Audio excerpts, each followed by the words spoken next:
Nice. Let's go.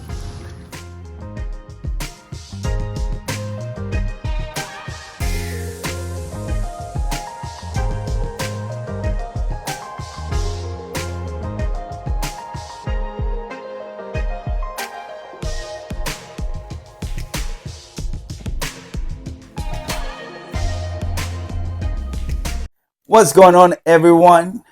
Welcome to Grunt to Realtor, the YouTube channel. Don't forget at the end of the video to subscribe or comment below whether you like it or not. That way we can keep creating some content and we know exactly what you want and we can bring that content to you. Today, I am here with Omar Nicasio, a friend of mine, brother. Um, we've known each other for a very long time, actually, all the way back to our military days in Fort Hood, Killeen Army. So, welcome to the channel, What's man. up, man? What's going on? Thank you What's for going on? having me. Thank you. Thank you for visiting the Hive Studios. Yes, yes. Super happy to be part of this show. I know that you're gonna end up doing some amazing things with it. So. Thank you, thank you. So, as Omar mentioned, the Hive Society. You guys have heard me before mention the Hive Society. That's a very dear to our heart organization. As we've been working in on this organization since 2009. Yeah, Um, long time. and yes, and we have become a non-for-profit.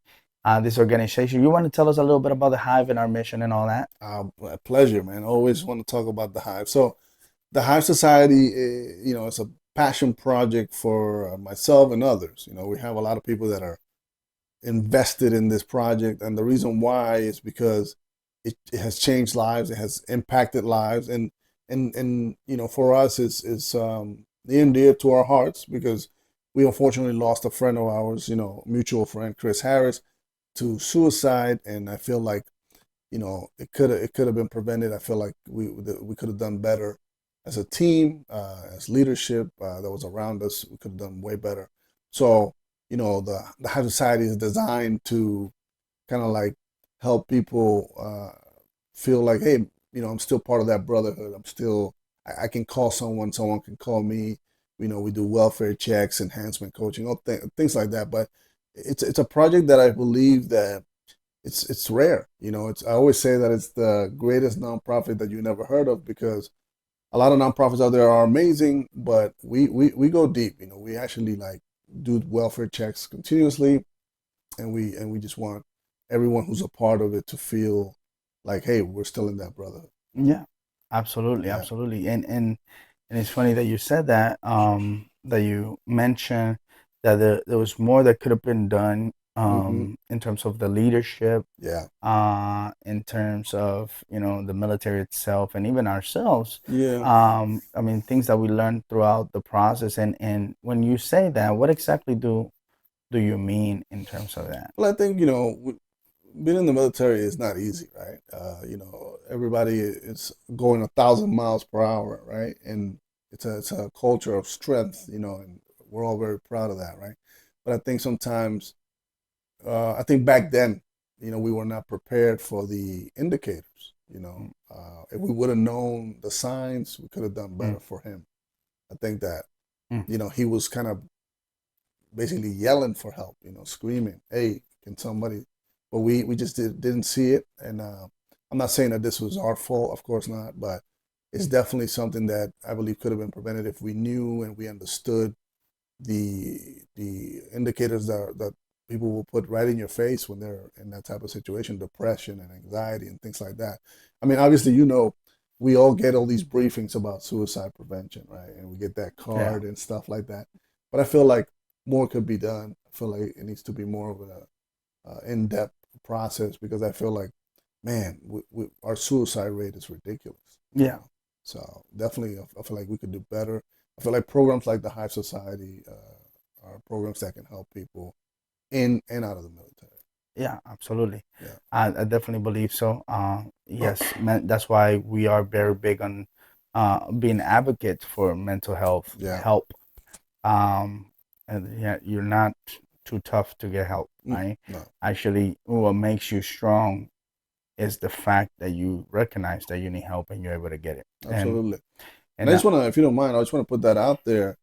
We don't offer mental health. We do have contacts that we can point you in that direction and tell you, hey, go talk to this person. What we do is enhancement coaching, kind of like guide you to fix your credit, resume building and find employment, things like that. And also, obviously, uh, the welfare checks, which to me is the bread and butter of the yeah, Hive Society, where we call you and just kind of interact with you like a brother because we do see you as a brother, right? And yeah, I just wanted to put that out there because we do not no, offer that. yeah, Yeah, yeah. yeah, no, yeah, and that's why I mentioned being advocates for mental health. Right, right.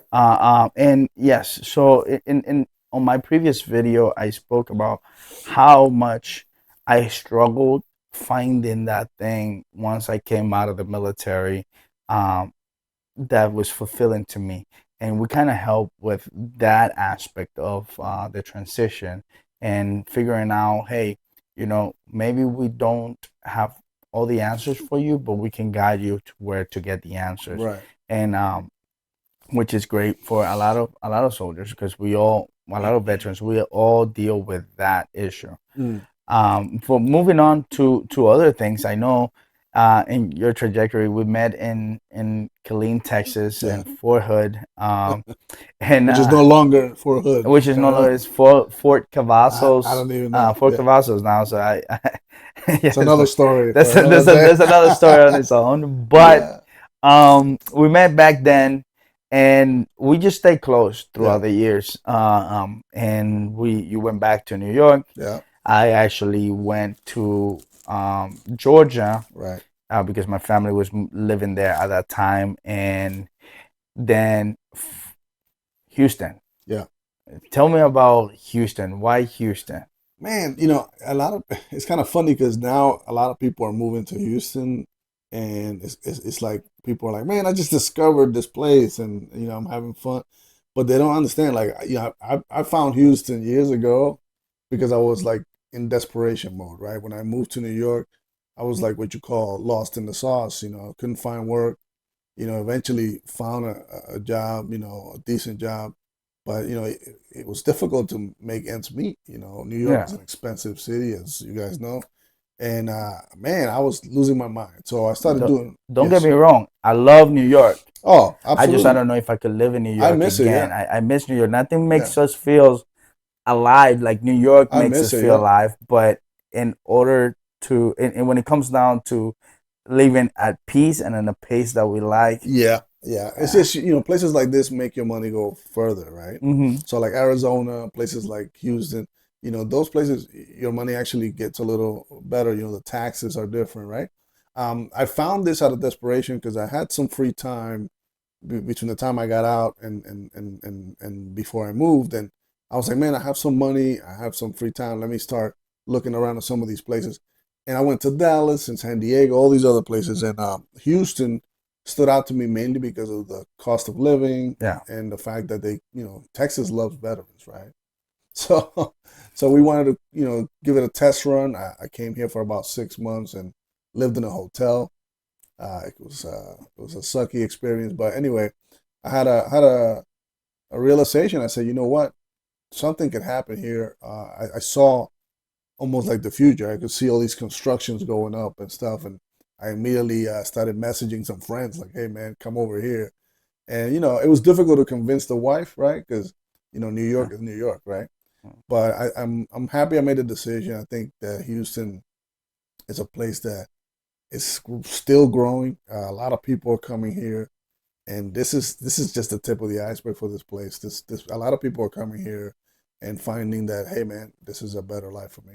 Yeah, Yeah, absolutely. And I know that you came to Houston, and at some point, that's when we started talking about Houston and what you wanted to do. One of the biggest thing was real estate for yeah, you. oh yeah, Uh, Tell me about real estate on yeah. your side of I'm things. obsessed with it, man. I think that you only become. This is just a theory of mine, but I think you become successful at the things that you get obsessed with, and I'm obsessed with real estate.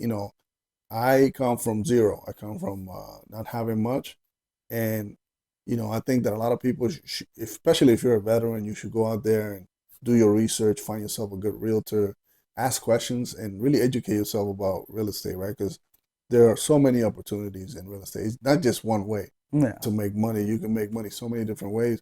You can, buy a house and then let that equity go up and then cash out, or you can get like what they call, what is it, a HELOC, right?